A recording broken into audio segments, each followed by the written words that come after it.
Today's Friday, August 10th, 2018, and welcome to the Music Business Blitz. Spotify and Samsung have updated their Facebook relationship status. You've heard me talking about the challenge that Spotify has. It's not a subscription challenge, it's not a user design issue, it is a hardware problem.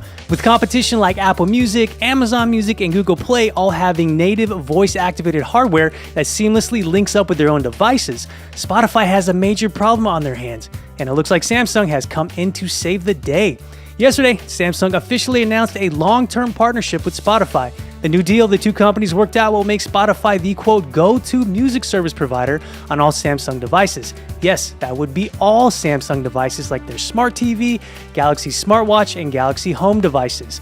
Now, is this a slam dunk for Spotify? Well, yes and no.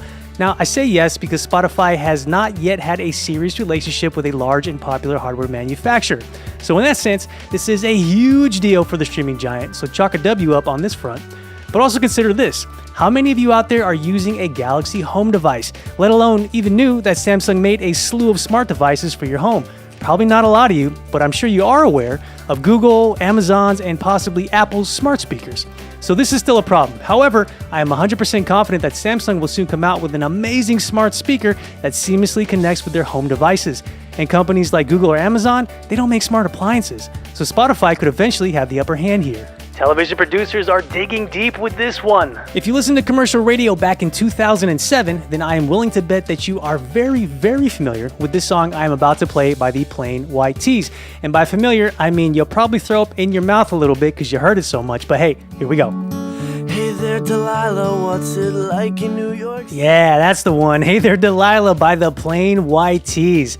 It was a massive hit, and by massive hit, I mean it ruled the charts and spent 35 weeks in the top 100, eventually going platinum and getting nominated for a Grammy. Well, as we all know, Hollywood loves to recycle, reboot, and borrow from the past. So on Tuesday, The Hollywood Reporter leaked that the band was privately working with production companies Lively Maccabee Entertainment and Primary Wave to create a romantic comedy and drama based on the song.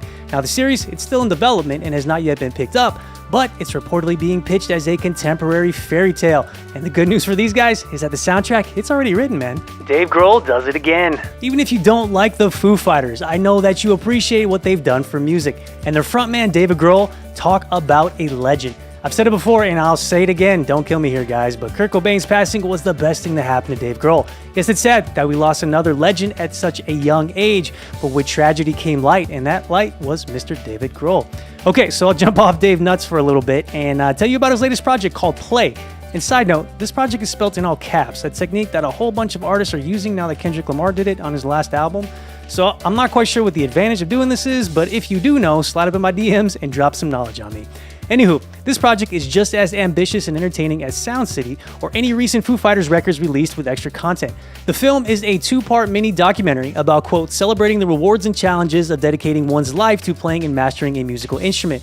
Grohl tells this story through his own experiences and also has cameos and interviews with children taking classes at the Join the Band Music Lesson Studio in Sherman Oaks, California. Now, that sounds pretty cool, doesn't it? I mean, for musicians, we can instantly relate. And for those who don't play instruments, it's a deep dive into a dedicated musician's life. Now here comes the really cool part. The second part of the mini doc is Grohl playing a 23-minute instrumental track. Yeah, that is a lot of music, but that's only about 5% of the cool part. So the other 95% is made up of him playing each instrument solo-wise, right? There's a video and there's an audio track. And when you go into the master mix and you're watching this full video, boom, you can solo the drums to see what they look like and what they sound like on their own. Or hey, you just want to see Dave Grohl playing the rhythm guitar, boom, you can do that too, and you can hear that too.